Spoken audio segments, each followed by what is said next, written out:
로마서 1장 1절에서 7절까지의 말씀을 제가 새번역 성경으로 읽어드리겠습니다. 그리스도 예수의 종인 나 바울은 부르심을 받아 사도가 되었습니다. 나는 하나님의 복음을 전하기 위하여 따로 세우심을 받았습니다. 이 복음은 하나님께서 예언자들 통하여 성경에 미리 약속하신 것으로 그의 아들을 두고 하신 말씀입니다. 이 아들은 육신으로는 다윗의 후손으로 태어나셨으며 성령으로는 죽은 사람들 가운데 부활하심으로 나타내신 권능으로 하나님의 아들로 확정되신 분이십니다. 그는 곧 우리 주 예수 그리스도이십니다. 우리는 그를 통하여 은혜를 입어 사도의 직분을 받았습니다. 그것은 우리가 그 이름을 전하여 모든 민족이 믿고 순종하게 하려는 것입니다. 여러분도 그들 가운데 들어 있어서 예수 그리스도의 부르심을 받은 사람이 되었습니다. 나는 로마에 있는 모든 신도들에게 이 편지를 씁니다. 하나님께서 여러분을 사랑하셔서 그의 거룩하신 백성으로 부르셨습니다. 하나님 우리 아버지와 주 예수 그리스도께서 내려주시는 은혜와 평화가 여러분에게 있기를 빕니다. 아멘. 지금부터 정확히 한 505년 전 일입니다. 1517년 10월 31일 독일의 비텐베르크 성이라고 하는 지역에 교회가 있었는데 그 교회 정문에 당시 캐톨릭의 교리를 반박하는 95개의 논제, 토픽이 붙었습니다.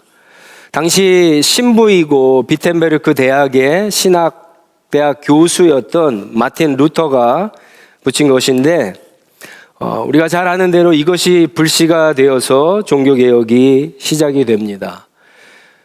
종교개혁은 개인적으로 보면 루터의 회심으로부터 시작됐습니다. 어느 날 루터가 말을 타고 가다가 엄청난 폭우와 천둥 번개를 맞게 됩니다. 다행히 루터는 살았는데요. 그 순간에 루터는 하나님의 심판과 죽음의 공포를 경험하고는 그 길로 수도사가 됩니다. 수도원에 들어가서 신부가 됩니다.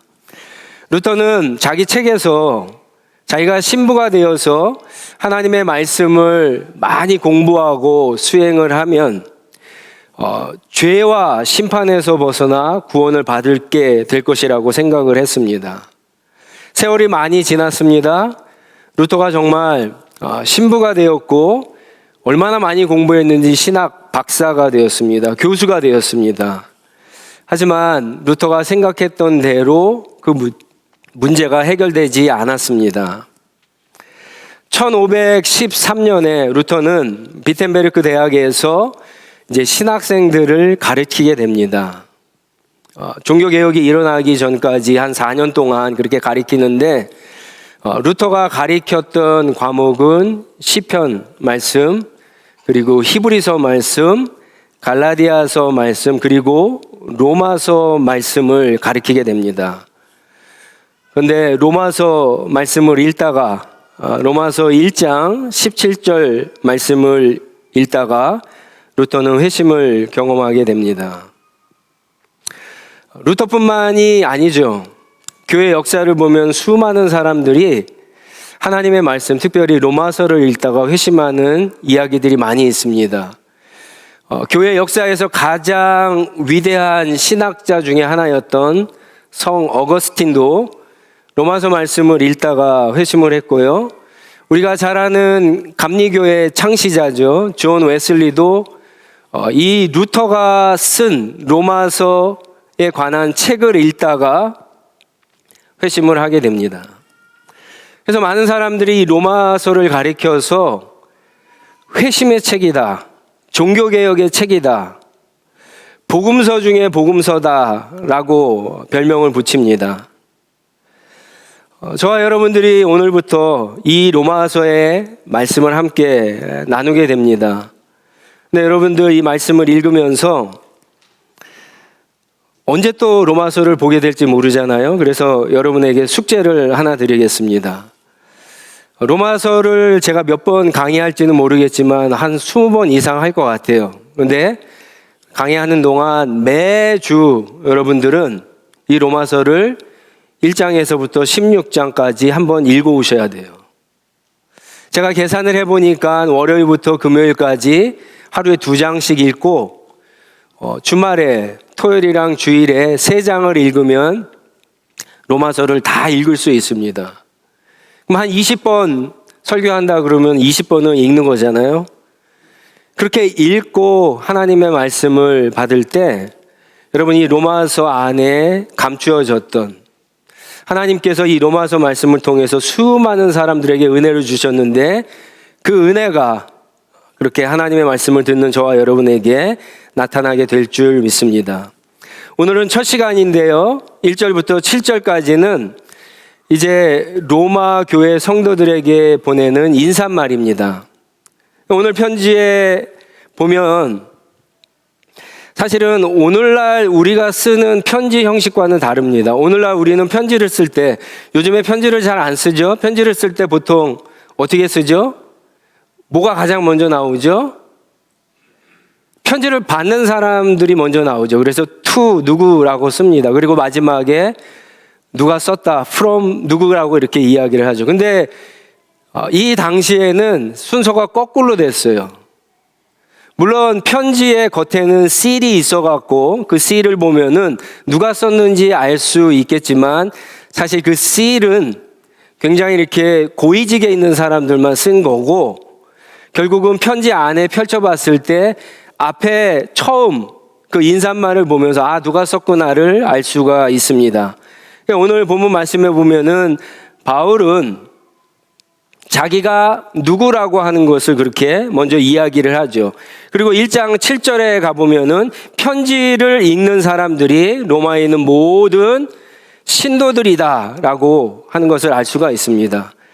근데 아주 특별한 사실은요, 이 인사말이 바울의 다른 편지와는 다르게 1절에서 7절까지 굉장히 깁니다. 바울이 보통 한 12개 정도의 편지를 쓰거든요. 그런데 고린도전서, 고린도후서, 갈라디아서, 에베소서, 빌립보서 뭐 이런 편지들을 쭉 보면은 대부분 1절, 2절이 인사말이에요. 많아봤자 3절. 데살로니가 전설은 1절밖에 없어요. 근데 로마서는 7절까지 있습니다. 왜 이렇게 길게 썼을까요? 그거는 이 바울이 로마에 한 번도 가본 적이 없는 사람이기 때문에 그래요. 그러니까 자기 자신을 자세하게 이야기할 필요가 있습니다. 물론 바울은 초대교회 안에서 굉장히 유명한 사람입니다. 복음을 그리스도인들을 핍박하던 사람에서 하나님의 은혜로 회심을 했죠. 근데 어느 누구보다도 열심히 얻는 사람이었어요. 성경을 많이 이해했던 사람입니다. 잘 가르쳤던 사람이에요. 선교사였어요. 가는 곳곳마다 예수님처럼 막 능력이 나타났습니다. 교회가 세워집니다. 이런 소문들이 쫙 퍼졌지만 로마 교회 교인들은 바울을 한 번도 만난 적이 없어요. 그래서 바울은 로마에 대한 소식을 듣고 편지를 쓰는데 자기 자신에 대해서 아주 자세하게 설명할 필요가 있었습니다. 재미있는 사실은 바울은 여러 가지 것들을 소개할 수 있어서 자기를 PR할 수 있었어요. 그런데 오늘 1절 말씀에 보면은 딱 2가지 단어를 써서 자기를 표현합니다. 하나는 자기는 종이라고 얘기하고요. 또 하나는 자기는 사도라고 그렇게 이야기합니다. 종과 사도는 완전히 다른 단어입니다. 종은 그 당시에 사람들이 쓰기 어렵고 곤란한 단어예요. 굉장히 남을 비하하는 단어이기 때문에 잘 쓰지 않으려고 하는 단어입니다. 반면에 사도라고 하는 단어는 굉장히 특별한 단어입니다. 뭔가 다른 사람들과 다르게 특별하고 구별된 사람을 사도라고 이야기합니다. 여러분, 종이라고 하는 단어, 오늘날 노예라고 하는 단어죠. 슬레이브라고 하는 단어를 쓸 때에는 자기가 종이라고 했을 때는 자기에게는 누가 있는 겁니까? 주인이 있는 거예요. 자기는 자기 스스로 이렇게 존재하는 사람이 아니라 누군가에게 속해 있다라고 하는 거예요. 노예가 가진 것들은 사실은 아무것도 없죠. 노예는 자유도 없고 권리도 없어요. 노예가 종이 자식을 낳으면은 누구 거죠? 주인 거예요. 아무리 노예가 종이 똑똑해서 장사를 잘해서 돈을 많이 벌어도 그 돈은 누구 소유입니까? 주인의 소유가 되는 겁니다. 바울은 자기를 소개하면서 자기가 그런 종이다. 예수 그리스도에게 속한 종이다. 내가 가진 모든 것은 주님의 것이다. 내가 하는 모든 일들은 주님을 위해서 하는 일이라고 그렇게 소개를 가장 먼저 하고 있다는 거예요. 반면에 사도라고 하는 단어는 좀 특별합니다. 누가복음 6장 13절에 보면은 예수님을 쫓아다닌 많은 제자들이 있었습니다. 근데 그때 예수님은 그 가운데 특별히 12명을 뽑아서 사도라고 부르시게 됩니다. 제자들 중에서도 특별한 사명을 위해서 뽑힌 사람이 사도입니다. 이 종과 사도는 조금 다른 것 같은데 사실은 둘 다 바울은 굉장히 특별한 용도로 사용하고 있고 자기 자신을 소개하고 있습니다. 우리가 생각할 때 종이라고 하면, 노예라고 하면 별 볼 일 없는 것 같죠. 그런데 그 주인이 누구이냐에 따라서 완전히 다르죠.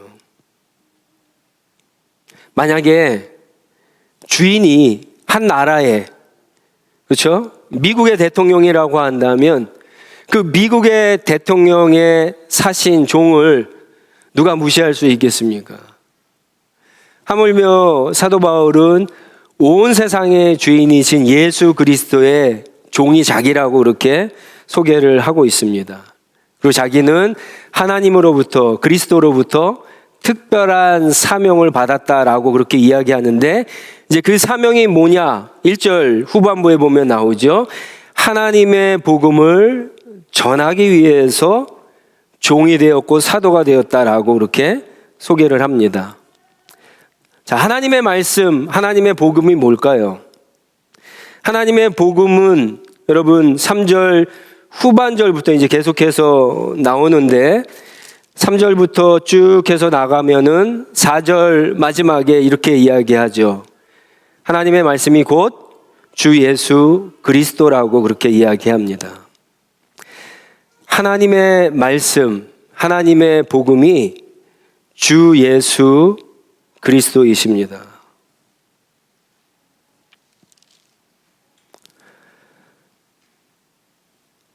예수 그리스도에 대한 이야기로 바울이 넘어갑니다. 자기를 소개하고요.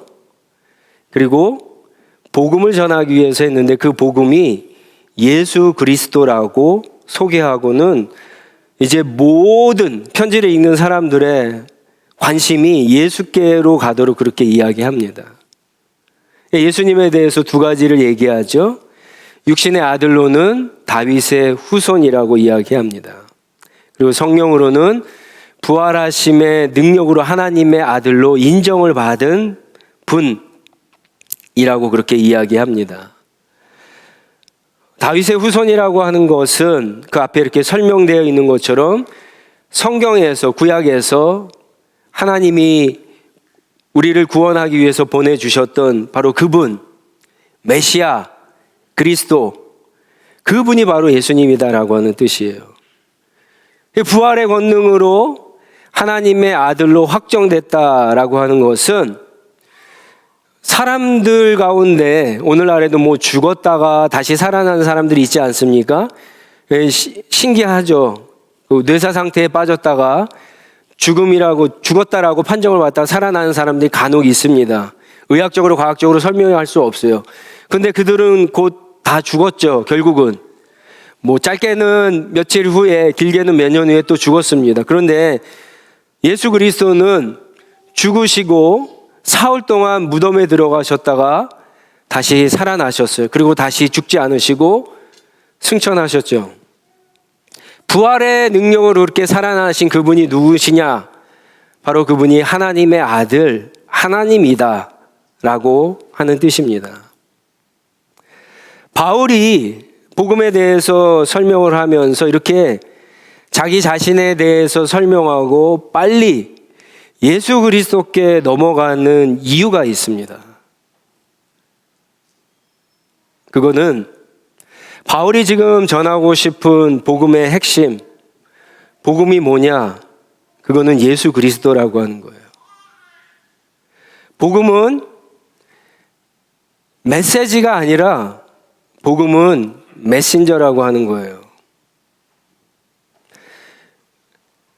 바울이 쓰고 있는 이 복음이라고 하는 단어 많이 들어보셨죠? 유앙겔리온이라고 하는 이 단어는 전쟁 때 왕이 나가서 이제 백성들을 위해서 싸우지 않습니까? 그랬을 때 후방에 남아있는 백성들은 얼마나 불안하겠어요. 만약에 이 전쟁에서 지게 되면은 자기들은 공격을 받게 되죠. 왕을 잃어버리고 새로운 왕을 섬겨야 돼요. 노예가 돼야 됩니다.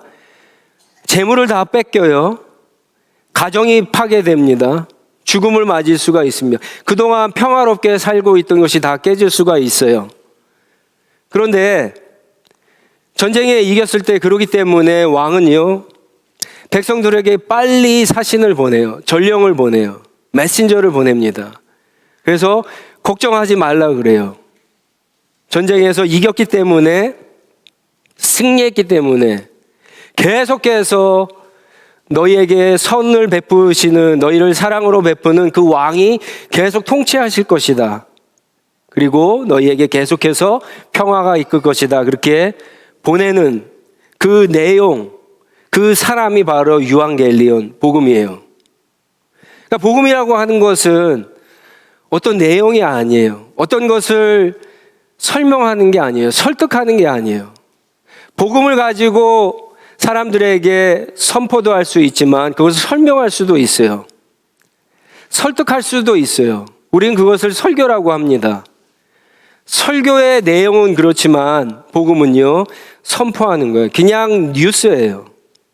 매일 아침마다 듣는 그 뉴스예요. 여러분, 뉴스를 볼 때 아나운서가 나가서 이렇게 이 뉴스가 왜 그런지 설명하는 거 보셨어요? 그냥 있었던 사실을 그냥 이야기해 주죠. 복음은 그런 거예요. 근데 그 복음의 중에서도 그 복음이 뭐냐면은 그 복음의 메신저, 그 어떤 사실을 이루어낸 그 주체가 누구냐? 그 메신저, 예수 그리스도에 대한 얘기가 바로 복음이다라고 하는 겁니다. 아무리 좋은 소식을 누가 전해도 누가 전했느냐에 따라서 어떤 사람은 믿기도 하고 믿지 않을 수도 있는 거예요. 제가 일부 설교를 하면서 이때 얘기를 했어요. 누가 우리 선생님에게 10만 불을 준다 그랬는데 믿으시겠습니까? 그랬더니 누가 얘기하느냐에 따라 다르다는 거예요. 그래서 아내가 그 말 하면 믿겠습니까? 그랬더니 못 믿는다는 거예요. 남편이 그래도 못 믿는다는 거예요. 자식들은 부모가 해도 못 믿는다는 거예요. 요즘 하도 믿기가 어려워갖고 예를 들기가 어렵습니다. 근데 누가 했느냐에 따라 다르죠. 처음 보는 사람, 생전 보는 사람이 얘기하면은 믿지 않죠. 여러분, 얼마나 스팸 전화가 많습니까? 보이스피싱이 많습니까? 믿지 않아요. 근데 내가 신뢰하는 사람, 내가 믿는 사람, 나의 어떤 신분이 확신한 사람이 얘기할 때는 우리가 그 말을 믿죠. 바울은 자기가 그런 사람이다라는 거예요. 그리고 자기가 전하는 복음, 그 내용은 믿지 못해도 그것을 우리에게 주신 예수 그리스도, 그분은 믿으라고 그렇게 이야기하는 겁니다. 사실은 바울이 주 예수 그리스도의 종이 된 이유가, 사도가 된 이유가, 복음을 선포하는 이유가 바로 여기에 있는 겁니다. 바울이 편지를 쓰는 이유도 마찬가지예요. 로마에 있는 신도들에게 주 예수 그리스도를 믿으라고, 복음이 주 예수 그리스도라고 사실을 믿게 하려고 하는 것도, 그것을 이야기하려고 하는 것도 같은 이유입니다. 이 적용은 우리에게도 똑같습니다. 우리가 복음을 들을 때 많은 분들이 이 메시지에 관심을 가져요. 이 성경에 나와 있는 내용들을 가져요. 어떻게 이런 일이 있을 수 있냐고. 어떻게 이렇게 하나님이, 구약에서 보는 하나님이 잔인할 수 있냐고. 어떻게 이 과학적으로 설명하지 않는 이 기적을 믿을 수 있냐고. 그런 얘기들을 많이 하시죠. 그렇지만 성경이 사실 진짜 이야기하고 싶은 것은, 성경의 주제는 예수 그리스도예요. 구약도 신약도 가장 중요한 주제는 예수 그리스도입니다. 바울이 지금 설명하는 대로 그리스도가 만약에 다윗의 자손이 아니라면, 그리스도가 만약에 부활의 능력으로 살아나서 하나님의 아들로 인정받지 않았다면, 여러분 십자가도 가짜고 예수 믿는 것도 다 가짜라고 하는 거예요. 고린도전서 15장에 부활에 대한 이야기를 하면서 사도 바울이 굉장히 길게 그 이야기를 설명을 합니다. 복음은 무엇이 아니에요.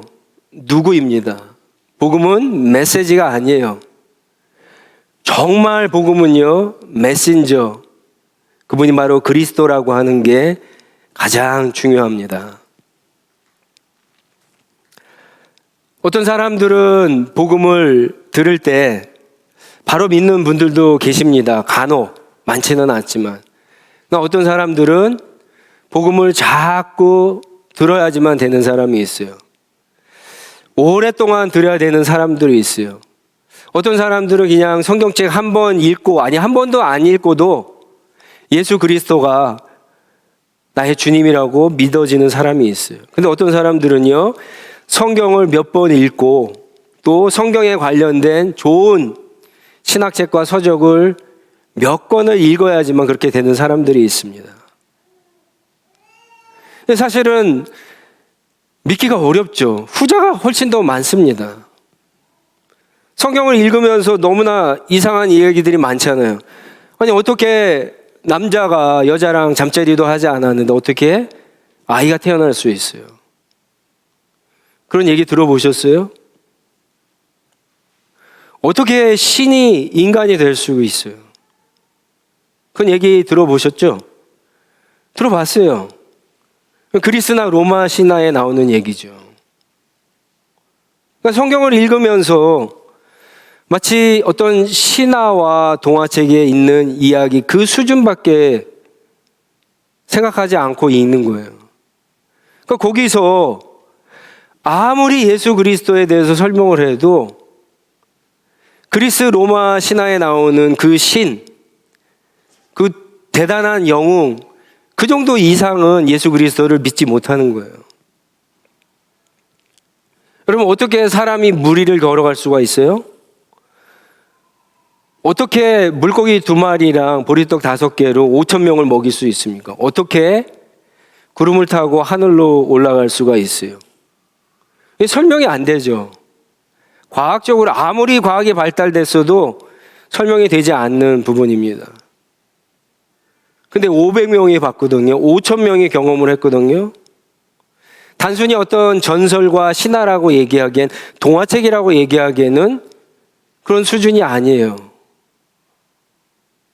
그러니까 결국 동시간에 500명이, 5,000명이 자기 최면에 걸리고 집단 착각을 일으켰다라고 생각을 하는 거죠. 어떻게 사람이 죽었다가 사흘 동안 무덤에 있었다가 다시 살아나서 죽지 않을 수 있죠? 성경을 읽어보면 믿을 수 없는, 이성적으로, 과학적으로, 논리적으로 받아들일 수 없는 이야기들이 너무나 많이 있습니다. 사실은 그런 이야기들이 예수 그리스도가 누구라고 하는 것을 사실은 가르쳐주고 있는 이야기들인데도 불구하고 잘 믿지를 못하죠. 여러분, 어떤 진리가 완벽할 때는 어떻게 하시는지 아십니까? 그 진리를 무너뜨리기 위해서 그 진리를 이야기했던 메신저를 공격하는 거예요. 그게 정치에서 많이 벌어지는 일이죠. 정치에서 서로 의견이 좋아요. 서로 별로 흠잡을 데가 없어요. 그러니까 늘 정치를 보면은 정책 얘기는 하지 않고, 정책 얘기는 다 괜찮은 거거든요. 들어보면은. 그러니까 결국은 나중에 뭘 하냐? 그 정책을 내놓는 사람들의 공격하기 시작하는 거예요. 이 성경에 나오는 종교 지도자들도 그랬죠. 예수님의 이야기가 황당한 것이 아니라 권위 있고 대단한 말씀이죠. 근데 예수님을 공격하는 거예요. 왜냐하면 예수님이 하셨던 이 말씀을 인정하게 되면 그가 그리스도가 맞거든요. 그가 일으킨 기적을 봤을 때 이거는 하나님이 보내신 사람이 아니면 일으킬 수 없는 일이거든요. 그러니까 예수님을 공격하기 시작하는 거예요. 결국은 예수님은 십자가에 못 박아 죽이게 되는 거죠.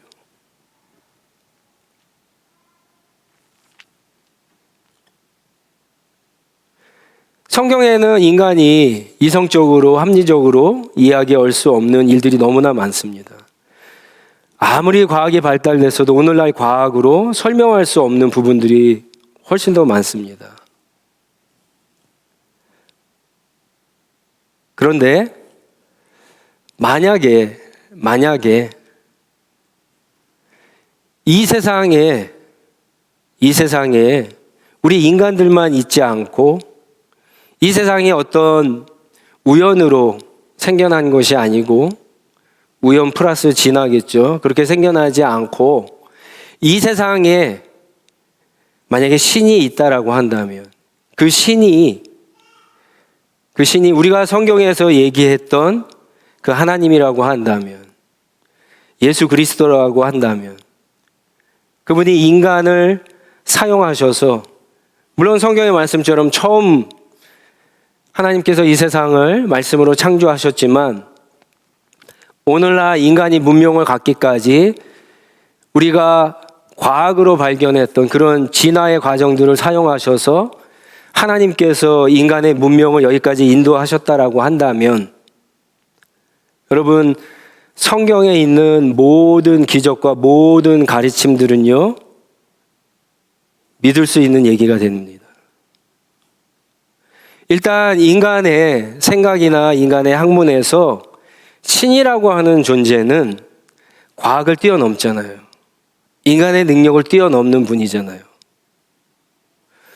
물론 신이 한 명이냐 여러 명이냐 이거는 나중 문제예요. 제가 말씀드리고 싶은 것은 신이 있느냐 없느냐의 문제만 가지고 한번 생각해 보세요. 일단 여기서부터 출발해 보세요. 그래서 신이 있다라고 한다면, 신이 있으면 이 성경에 우리가 이해하지 못하는 이야기들, 우리가 믿지 못하는 여러 가지 기적들도 사실일 수 있는 거죠. 신이 하셨으니까. 여러분, 솔직히 말해서 우리의 인생에 이해되지 않는 부분들이 얼마나 많이 있습니까?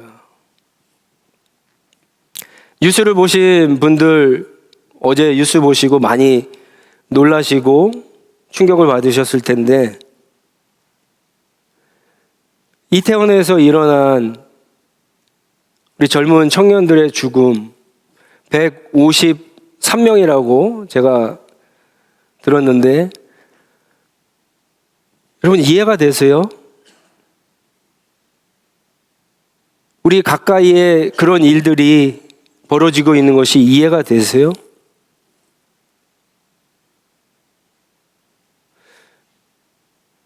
물론 자녀와 친구와 가족을 잃은 분들을 위해서 여러분들 꼭 하나님의 위로가 있기를 기도해 주시기 바랍니다. 어쨌거나 이런 안타까운 일들을 통해서 교회가 조금 더 하나님 앞에 회개하고 분명히 해야 될 부분들이 있을 겁니다. 저희들도 마찬가지였고요. 여러분, 이런 우리 인생에서 이해되지 않는 일들 너무나 많아요. 어떻게 이해하시겠어요? 그때마다 뭐 인생이 다 그런 거지 그러고 넘어가시겠어요? 무시하고 넘어가시겠어요? 어쩌면 거기에 나의 가족, 나의 친구, 내가 사랑하는 사람이 포함될 수도 있고 어쩌면 나도 포함될 수 있는 건데,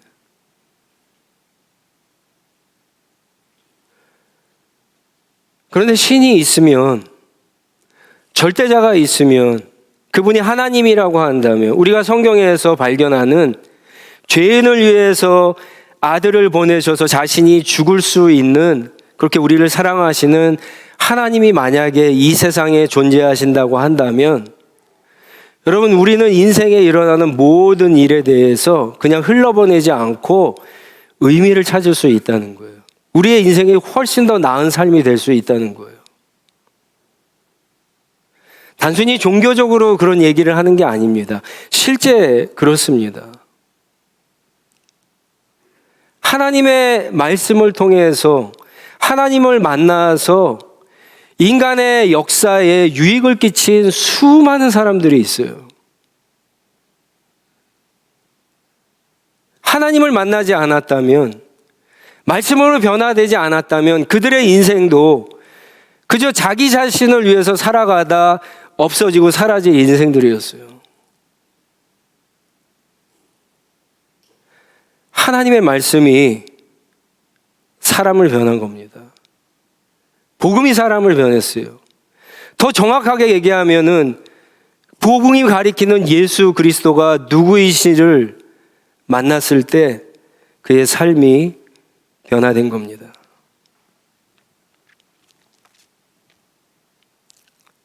제가 몇 달 전에 그 한산이라고 하는 영화를 봤어요.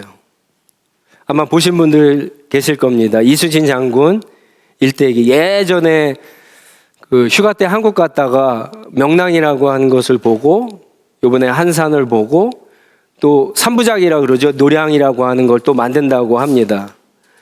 그 영화를 보면 이수진 장군이 계속 승리를 하죠. 근데 이수진 장군이 승리한 게 거국선이 있어서 승리했습니까? 아니에요. 이수진 장군이 모함을 받아서 옥에 갇히죠. 그때 거북선이 있었어요. 근데 이수진 장군이 왜군과 싸울 때 조선의 해병들이 지죠. 일본에게 집니다. 거북선이 있었는데도. 이수진 장군이라고 하는 지휘관 때문에 이긴 거예요. 여러분, 성경에 나오는 모든 진리들을 우리가 믿을 수 있는 것은 구약에서 예언했던 그분, 그리고 신약에서 예수 그리스도께서 오셔서 예언했던 모든 것들을 성취하신 예수 그리스도, 그분이 그리스도이시고 하나님이시기 때문에 그런 거예요. 그분이 죽음을 이기시고 죄를 이기시고 사탄을 이기시고 어둠을 이기시고 살아나셔서 하늘에 올라가셔서 온 세상의 왕이 되셨기 때문에, 우리를 다스리시고 다시 오시고 심판하실 왕이 되셨기 때문에, 우리가 그것을 믿기 때문에 이 말씀을 믿게 되는 거예요. 여러분, 로마서를 읽으면서 성경 모든 것도 마찬가지입니다. 여러분, 그 속에서 예수 그리스도가 누구이신지를 찾으셔야 돼요. 발견하시고 만나셔야 돼요. 그리고 그분이 나와 관계가 있어야 돼요. 그분이 나의 그리스도가 돼야 돼요. 그분이 나의 하나님이 되셔야 돼요. 그분이 나의 주님이 되셔야 됩니다. 그렇게 되면 바울처럼 자신의 정체성이 새롭게 바뀝니다.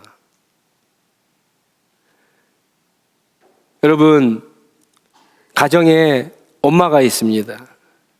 엄마가 엄마 노릇을 하지 않으면 어떻게 될까요? 엄마가 남편 뒷바라지하고 아이들 키우죠. 가장 중요한 일 중에 하나죠. 근데 엄마가 엄마 노릇을 하지 않고 맨날 쇼핑하고 밖에 나가서 사 먹고 맛있는 거 사 먹고 영화 보고 드라마 보고 맨날 그러면 어떻게 됩니까? 살찌는 건 당연하고 가정이 다 망가지겠죠. 여러분, 우리의 인생도 마찬가지입니다. 이 세상의 주인이신 예수 그리스도와 나와의 관계 속에서 내 아이덴티티, 내 정체성이 바울이 고백한 것처럼 나는 예수님의 종입니다. 나는 예수님의 복음을 위해서 사도로 부름받은 사람입니다. 이런 아이덴티티, 정체성이 없으면은요, 우리의 인생은 망하는 거예요. 나만 망합니까? 여러분, 오늘 우리가 어떻게 이 자리에 앉아 있게 됐죠? 누군가의 기도와 누군가의 복음 전도 때문이죠. 이단이 가정에 들어오면은 여러분, 가정이 풍지박살 나는 거 많이 들어보셨죠? 예수 그리스도를 믿는 한 사람이 가정에 들어와서도 마찬가지의 영향력이 생기는 거예요. 그러니까 내가 복음을 통해서 예수 그리스도를 발견하지 않는 거, 내가 복음을 통해서 예수님은 진짜 믿지 못하고 내 아이덴티티를 정확하게 발견하지 못하는 것은 나 혼자만 망하는 얘기가 아니에요. 내가 사랑하는 자녀들, 내가 사랑하는 남편, 아내, 내가 사랑하는 주변의 많은 사람들의 삶과 연결되는 문제예요. 영원한 삶과 연결되는 문제예요. 그래서 우리는 오늘 이 자리에 있는 거고, 그래서 우리는 계속해서 복음을 듣고 예수 그리스도의 은혜가 필요한 겁니다. 사랑하는 우리 성도 여러분, 제가 또 로마서의 강해를 어떻게 하게 될지 모르겠습니다. 아마 못할 것 같아요. 제가 사실은 로마서 말씀이 어려워갖고 한 55세쯤 돼갖고 할 생각으로 했다가 마음에 해야 되겠다라는 생각이 들어서 오늘부터 말씀을 시작을 했습니다. 여러분들 이 말씀을 저와 같이 준비하면서 읽으면서 하나님 앞에 겸손한 마음으로 열린 마음으로 하나님의 말씀을 읽어 나아갈 때 예수 그리스도를 복음을 발견하는 그런 은혜가 저와 여러분에게 있기를 바랍니다. 그래서 우리의 삶이 그냥 사라지고 없어지고 그냥 의미 없고 망하는 삶이 아니라 나 때문에 내 가족이, 우리 주변에 있는 사람들, 나의 친구들이 복을 받는 그런 놀라운 은혜가 계속해서 나타나는 그런 하나님의 축복이 저와 여러분, 우리 하늘시학 교회 가운데 있기를 간절히 주님의 이름으로 축원드립니다. 우리 한번 같이 기도하겠습니다.